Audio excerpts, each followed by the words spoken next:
Então eu lhe convido a abrir a sua Bíblia no livro de Gênesis, capítulo 32. Meu irmão Bruno, pode... Muito obrigado. Pode anular totalmente. Gênesis capítulo 32, nós vamos ler do versículo 22 até o versículo 31. É um texto que certamente muitos de vocês talvez já saibam até de cor, né? De tanto que acredito eu já tenha sido lido aqui ao decorrer dessas 7 campanhas. Quem achou, diga amém. E diz assim: e levantou-se naquela mesma noite, e tomou as suas 2 mulheres e as suas 2 servas, e os seus 11 filhos, e passou o val de Jaboque. E tomou-os, e fê-los passar o ribeiro, e fez passar tudo o que tinha. Jacó, porém, ficou só. E lutou com ele um homem, até que a alva subiu. E vendo este que não prevalecia contra ele, tocou a juntura de sua coxa e deslocou a juntura da coxa de Jacó, lutando com ele. E disse: deixe-me ir, porque já a alva subiu. Porém ele disse, Jacó respondendo: não te deixarei ir, se não me abençoares. E disse-lhe: qual o teu nome? E ele disse: Jacó. Então disse o homem: não te chamarás mais o teu nome Jacó, mas Israel, pois como príncipe lutastes com Deus e com os homens, e prevaleceste. E Jacó lhe perguntou, e disse: dá-me, peço-te, a saber o teu nome. E disse: por que perguntas pelo meu nome? E o abençoou ali. E chamou Jacó o nome daquele lugar Peniel, porque dizia: tenho visto a Deus face a face, e a minha alma foi salva. A minha alma foi salva. Jacó está dizendo: vi a Deus face a face, e a minha alma foi salva. E lhe saiu o sol quando passou a Peniel e manquejava da sua coxa. Meus irmãos, sem sombra de dúvidas, estamos diante de um personagem que, dentro de uma cultura pentecostal, nós costumamos dizer ser a continuação da promessa, né? Existe um ditado neopentecostal dentro aí dos assembleanos que é muito verdadeiro. E que ditado é esse? Que através de Abraão Deus faz a promessa. Através de Isaac Deus realiza a promessa. E através de Jacó Deus mantém a promessa. Promessa essa que se estendeu ao decorrer dos séculos, alcançando a nós através da graça e através da misericórdia. Ou seja, através da graça e da misericórdia, através da promessa que foi mantida através de Jacó, nós podemos ser reconhecidos como filhos de Abraão, como descendentes de Abraão mediante a fé. Não somos judeus, somos brasileiros. Mas espiritualmente, nós somos filhos de Abraão, nós somos israelitas, nós fazemos parte da Israel do Senhor.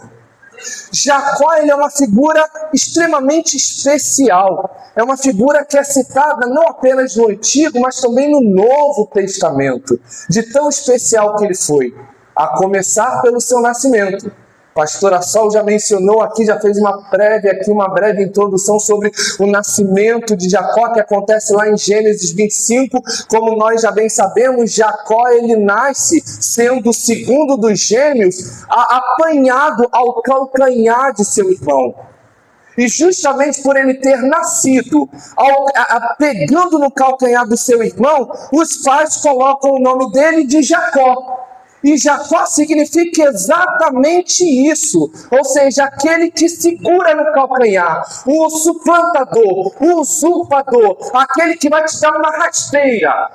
Agora pensem comigo, como que uma criança recém-nascida poderia já ter esse tipo de pensamento?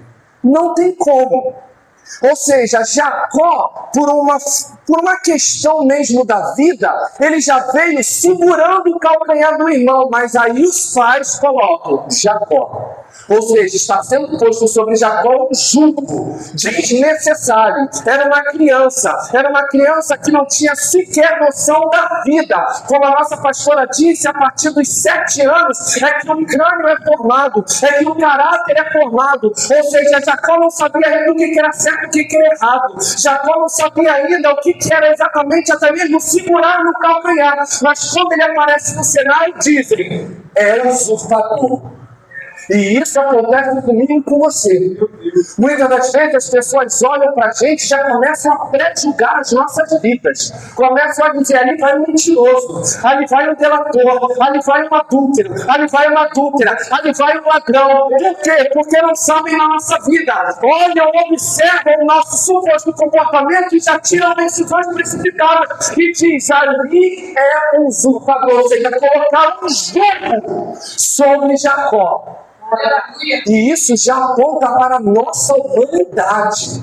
A nossa humanidade adâmica. Porque nós, quando nascemos, já nascemos debaixo de um jugo. Já nascemos sendo merecedores da morte. E Jacó representa exatamente isso, a mim e a você. Pessoas que estão vivendo, mas que ao nascerem já nascem debaixo de um jugo, com a morte, sendo direcionados para a morte. Só que a palavra do Senhor diz que Deus amou Jacó e aborreceu Esaú. Essa é uma expressão idiomática, é muito claro. Nós não temos como dizer que Deus aborrece alguém ou que Deus odeia alguém, até porque existem algumas versões que diz que Deus odiou Esaú, mas não. Aqui é uma expressão idiomática que representa quando Deus diz que ele amou Jacó, é dizendo que ele escolheu Jacó. E quando ele diz que ele odiou ou que ele aborreceu Esaú, é ele dizendo que não escolheu Esaú. Mas não escolheu para um propósito. Porque Deus, de igual modo, amava Esaú. Por mais que Deus não tivesse o mesmo propósito na vida de Esaú que tinha na vida de Jacó, Deus amava Esaú.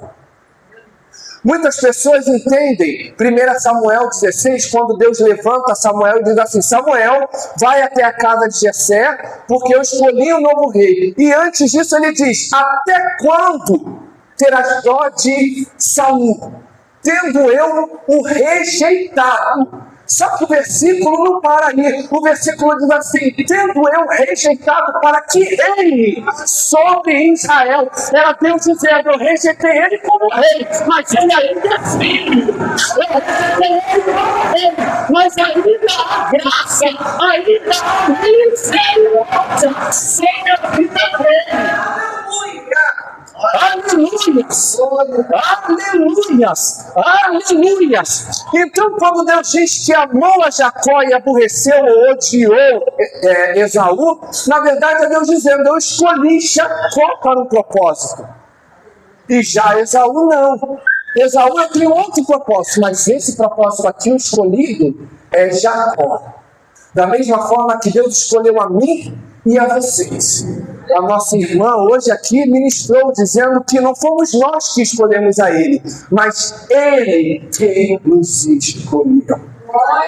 Aleluia, aqui é uma reunião de escolhidos. Aqui é uma união de escolhidos. E aí eu lembro daquele versículo, minha irmã, que diz que muitos são chamados, mas poucos são os escolhidos. E eu amo a Deus, porque outros são chamados aqui diferentes. Mas escolhidos. Os escolhidos semana passada, no val de Jacó. Jacó ele passa por muitos altos e baixos. Eu tomo até a liberdade para dizer que talvez nem altos, somente baixos. Até que ele teve verdadeiramente um encontro com Deus, ele só teve um momento de baixa. Jacó, como eu bem disse, ele recebeu o nome de usurpador, que significa usurpador. Só que ele era uma criança. Só que com o passar do tempo, Jacó recebendo aquela carga, recebendo aquelas informações, o caráter de Jacó passou a ser moldado. E Jacó verdadeiramente vestiu uma blusa, vestiu uma roupa que não era a roupa que Deus tinha para ele, mas que foi imposta sobre ele. Jacó, você é um usurpador. E Jacó começou a acreditar verdadeiramente: eu sou usurpador. E ele começa a ter atitudes para justamente corresponder ao nome que foi dado a ele. Então ele vai lá, induz o irmão, nós já sabemos isso muito bem, eu não vou me prolongar muito na introdução, porque nós já sabemos da história, acredito que nessas 6 semanas vocês já devam ter visto. Então ele vai lá e induz o irmão a vender a sua primogenitura. Depois disso, como se não bastasse, ele engana o pai, mancomunado com a sua mãe, ele engana o pai, e o pior de tudo, ele blasfema no nome do Senhor. Meu Deus! Ele se utiliza do nome do Senhor para blasfemar e conseguir a bênção do seu pai. Ele chega justamente para ter a bênção do pai, e o pai, acreditando estar falando com Esaú, diz: Esaú, conjecturando, eu pedi para que você fizesse um cozido, um guisado, um alimento especial, que você fizesse uma caça. Você já foi caçar? Você já trouxe o prato totalmente pronto? Mas em tão pouco tempo? E daí Jacó responde, se passando por Esaú: sim, o Senhor, o teu Deus, fez com que a caça viesse. É claro que Isaac não duvidou, porque Isaac sabia o poder do nosso Deus. Isaac sabia que se Deus mandasse, a caça viria. Assim como Deus mandou os peixes até as redes de Pedro, sabe? Então, quando ele fala, quando ele libera essa palavra, ele está blasfemando, se utilizando do nome do Senhor. Então Jacó, só nesse pequeno trecho, ele induziu o irmão a vender a sua primogenitura, ele roubou a bênção do seu irmão na frente, né? Ele chegou na frente, se fez passar por Esaú e ainda mentiu, se utilizando do nome de Deus. Quando Esaú fica sabendo, Esaú se enfurece e promete assim matá-lo, tirar a sua vida. E justamente continuando a parceria com sua mãe, ele é levado, ele é enviado para a casa de seu tio Labão, onde lá ele conhece Raquel, se casa com Lia, com Raquel, tem ali os seus 11 filhos, e diante de diversos cenários desconfortantes, ele é obrigado a sair. O próprio Deus aparece para ele e diz: agora você sai daqui. Sai daqui porque não é mais o seu tempo. O seu tempo aqui já acabou. Volte para a sua terra. Volte para a terra dos seus pais. E isso é muito comum acontecer em nossas vidas. Deus permite que cenários desconfortantes aconteçam em nossas vidas para que nós possamos voltar, muitas das vezes, para o lugar de onde nós saímos. Muitas das vezes a gente quer dar uma voltinha por aí, né? Uma vez ou outra a gente quer dar uma voltinha. Deus vai lá e puxa a nossa orelha e fala: volta. Volta para onde você não deveria ter saído. Deixou de pregar? Volte a pregar. Deixou de cantar? Volte a cantar. Deixou de orar? Volte a orar. Volte a interceder. Volte a ter o compromisso que você tinha antes. Até que chega um momento que Jacó, voltando para a sua terra, para a terra dos seus pais, ele precisa então atravessar o val de Jaboque. E entra então o texto que nós lemos. O versículo 22 diz assim: e levantou-se aquela noite, e tomou as suas 2 mulheres, e as suas 2 servas, e os seus 11 filhos, e passou o val de Jaboque. Esse versículo, ele já começa de maneira confrontadora. E por quê? Porque o texto começa dizendo assim: e levantou-se. Nós já sabemos, teologicamente, que a expressão levantou-se está apontando para um posicionamento. Expressões como levantou-se, se ergueu, se colocou de pé, apontam para posicionamento. Então aqui a palavra está dizendo que para atravessar o val de Jaboque, Jacó se levantou, ou seja, Jacó se posicionou. Deus está falando para algumas pessoas aqui: você ainda não atravessou porque você ainda não se posicionou. Não tem como atravessar o val de Jaboque de qualquer maneira. Você tem que estar posicionado. Você precisa estar posicionado. Hoje nós estamos em um culto de libertação, não é isso? Um culto de libertação. E se eu te disser que as correntes da tua vida já foram completamente destroçadas? Aí você vai perguntar: mas por que não é sendo atacado? A resposta é falta de posicionamento. Falta de posicionamento. Você precisa se levantar, você precisa se reerguer, você precisa pegar o vestido para e vir para a igreja, se posicionar. Sem posicionamento não há correntes quebradas.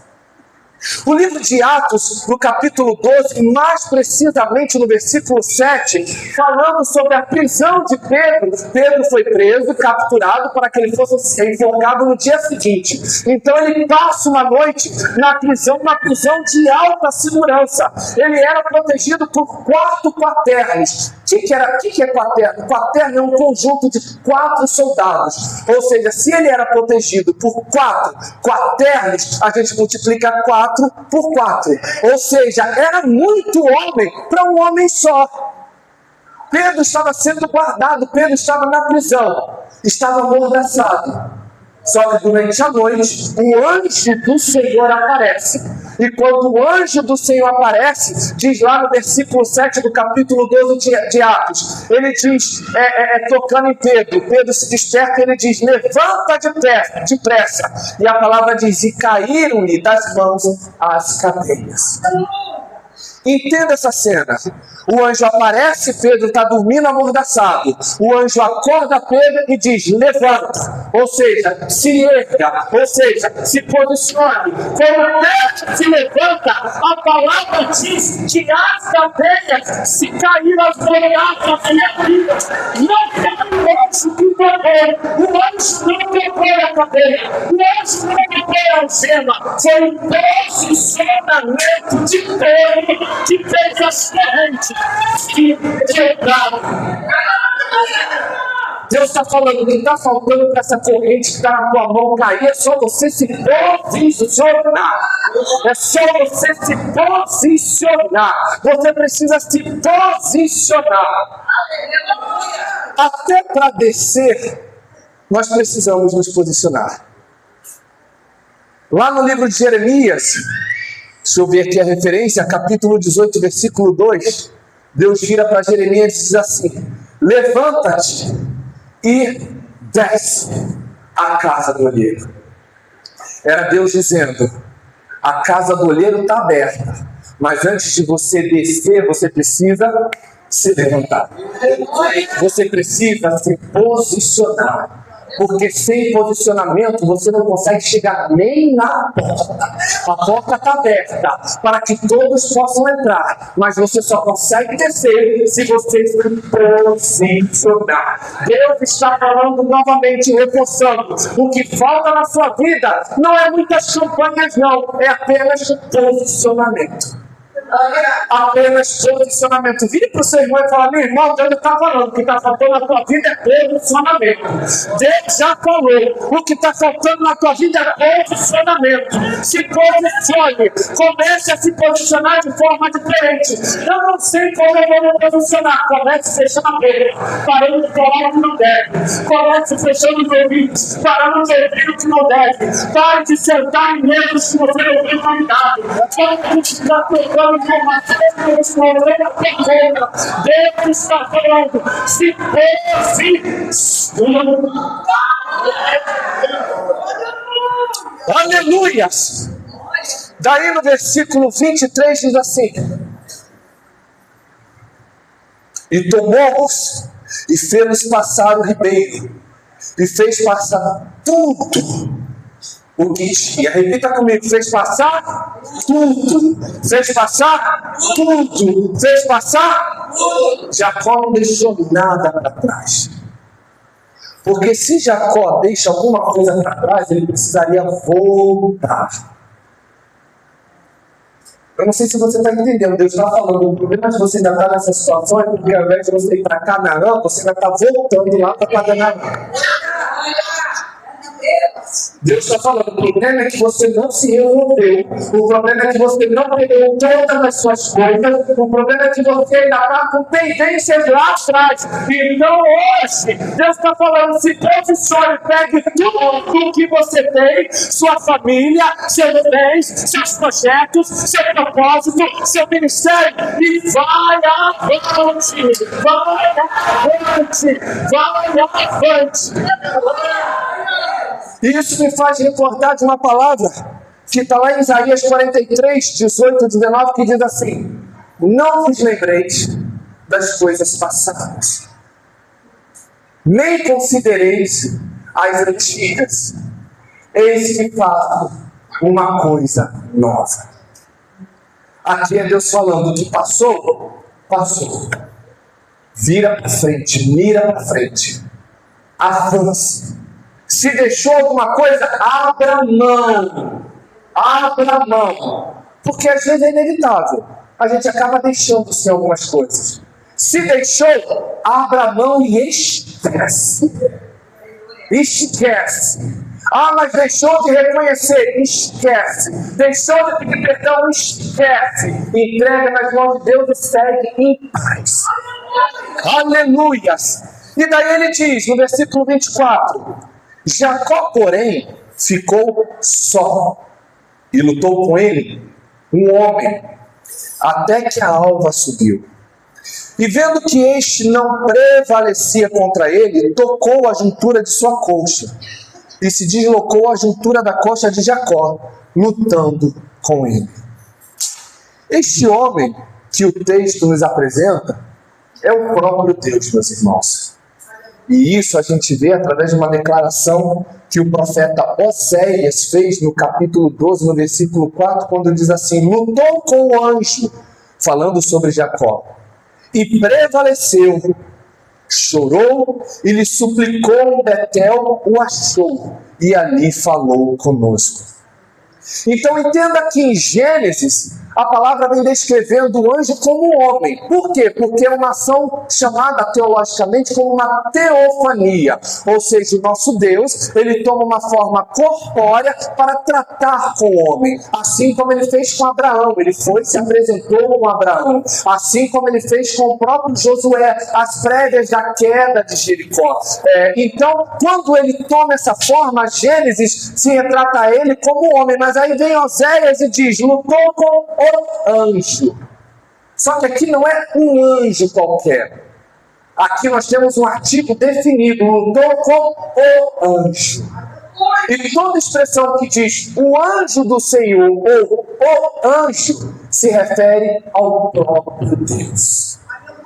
Ao próprio Deus. Ou seja, Oséias está atestando, Jacó lutou com o próprio Deus. E essa informação também é confirmada sobre a expressão anjo do Senhor em Juízes 13, capítulo 3, quando o anjo do Senhor aparece para a esposa de Manoá, que são pais de Sansão, e ele vira e diz: você é estéril, você não gerou, você não gera, mas você vai gerar. Essa é uma palavra profunda e só recebe quem crê. Porque o anjo está dizendo assim: você nunca gerou, você sempre viveu debaixo de uma frustração. Hoje o seu cenário ainda é de lágrima, mas se prepara, porque o cenário vai virar.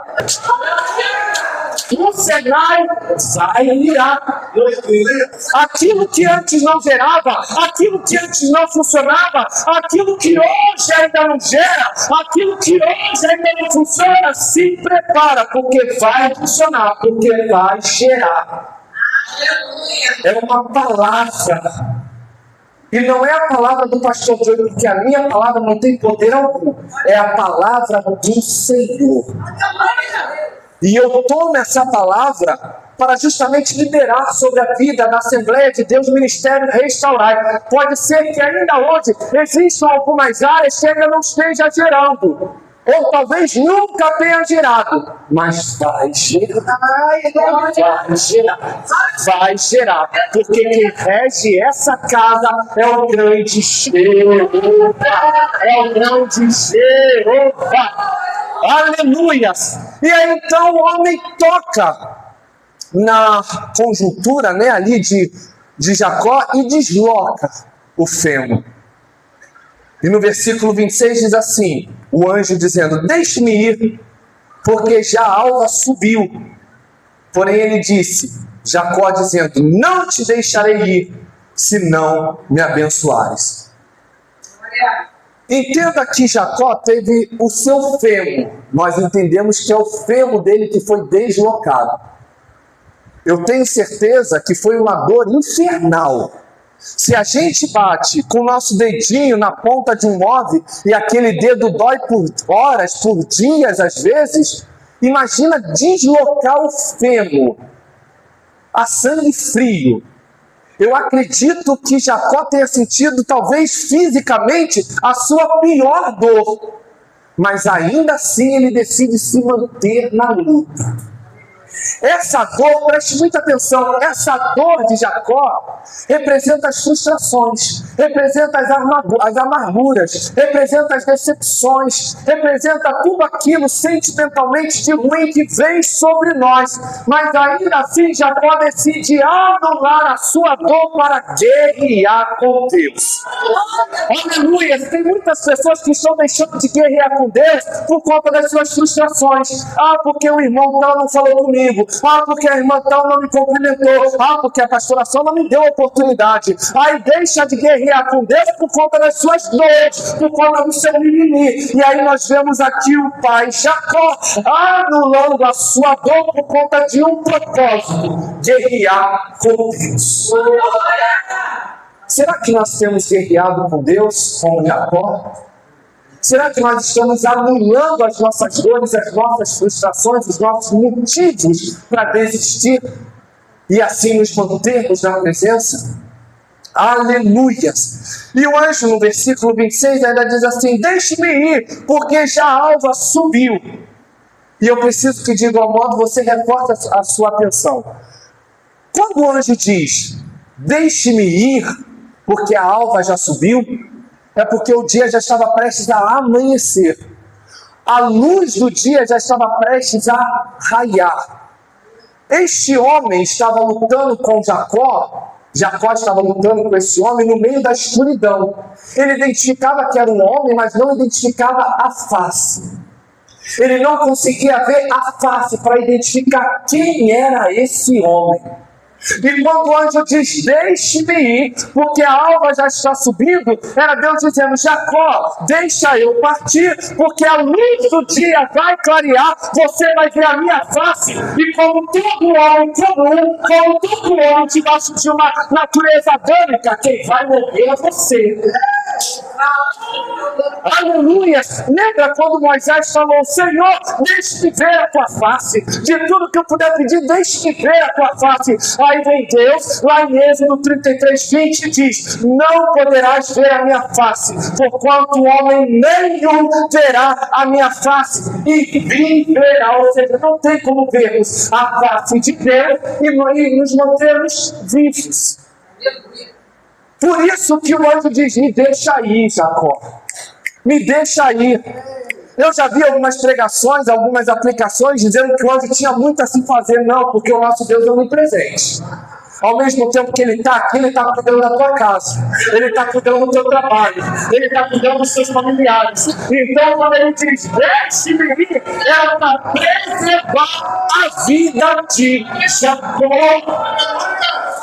Tão somente para preservar a vida de Jacó. Aleluias! No versículo 27, já estamos caminhando para o final, diz assim, disse-lhe, ou seja, Jacó, o anjo, dizendo, qual é o teu nome? E ele disse, Jacó. Então disse, não se chamarás mais o teu nome Jacó, mas Israel, Pois como príncipe lutastes com Deus e com os homens prevaleceste. No versículo 27, que nós acabamos de ler, é o anjo, o próprio Deus, perguntando: qual o teu nome? Ora essa. Será que Deus não sabia o nome de Jacó? Sabia. Mas Deus queria que ele voltasse lá ao passado, quando o próprio pai dele, Isaac, disse: qual o teu nome? Ele disse: eu sou Esaú. E aqui, o peso do nome de Jacó é muito profundo. Porque quando Jacó diz: o meu nome é Jacó, ele está dizendo: o meu nome é usurpador. O meu nome é mentiroso. O meu nome é defraudador. O meu nome é fofoqueiro. O meu nome é adúltero. O meu nome é quizumbeiro. Era exatamente Jacó assumindo a sua natureza diante de Deus. Ele poderia dizer: o meu nome, eu sou o filho de Isaac. O meu nome, eu sou aquele que tem a primogenitura. Mas não, ele vai exatamente na sua limitação, dizendo: o meu nome é Jacó. E se Deus perguntar qual é o teu nome hoje? Será que você tem peito para responder quem realmente você é?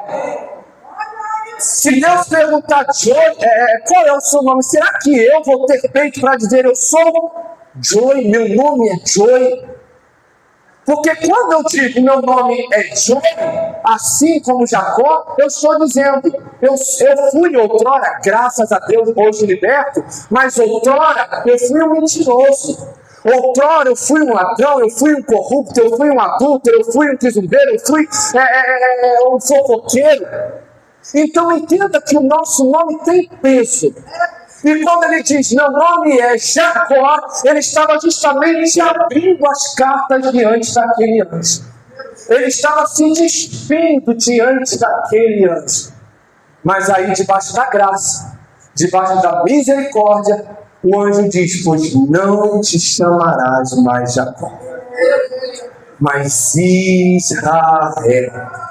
Não te chamarás mais Jacó, mas Israel. Não te chamará mais Jacó, mas Israel. Aquela Deus dizer: eu estou tirando de você aquele jugo que foi posto sobre você desde a sua infância, desde que você nasceu, e estou te dando uma nova vida. Estou te dando um novo ponto de partida. E é por isso que a história de Jacó aponta diretamente para a história da redenção. Porque Jacó nasce, ele vem ao mundo debaixo de um jugo, até que verdadeiramente ele tem um encontro com Deus. E nesse encontro com Deus, morre Jacó para que Israel possa nascer. Aleluias! Deus está falando: a sua velha natureza tem que morrer. A sua velha mulher, esse velho homem tem que morrer para que o novo venha. Aleluia! Ele diz: não te chamará mais Jacó, mas Israel. Pois como príncipe lutaste com Deus, assumindo ele ser Deus, e com os homens prevaleceste. Eu acredito que nessas alturas, Jacó de fato não tinha dúvidas de que ele estava falando com Deus. Porque só quem tem autoridade até então na Bíblia para mudar nomes era Deus. Afinal, foi Deus que mudou o nome de seu avô, de Abrão para Abraão. Foi Deus que mudou o nome de sua avó, de Sarai para Sara. E depois disso nós vemos Deus mudando o nome ainda de algumas outras pessoas. O nome de Oséias para Josué. Só que levando por essa tática, por essa suposta regra, nós também somos levados a acreditar que quem mudou o nome de Saulo para Paulo foi Deus, mas não. Foi ele mesmo que assumiu a nova identidade. Saulo, ele tinha dupla cidadania. Como judeu, o seu nome era Saulo, E como grego romano, o seu nome era Paulo. Então, quando ele tem um encontro com Deus, ele identifica: se eu continuar me utilizando do nome judeu, as portas das sinagogas se fecharão e eu não terei como pregar o evangelho. Então, eu vou me utilizar do nome grego, para que, chegando em algumas sinagogas gregas, as portas se abram. Então, veja que aqui a metanoia de Paulo é: agora que eu tive um encontro com ele, eu não vou deixar ele mudar meu nome, eu não vou deixar ele mudar minha atitude, eu mesmo vou mudar, eu mesmo vou me posicionar. Aleluia! Isso só reforça que tem muita gente esperando Deus fazer. Deus está falando: tem coisas que não é para eu fazer, é você.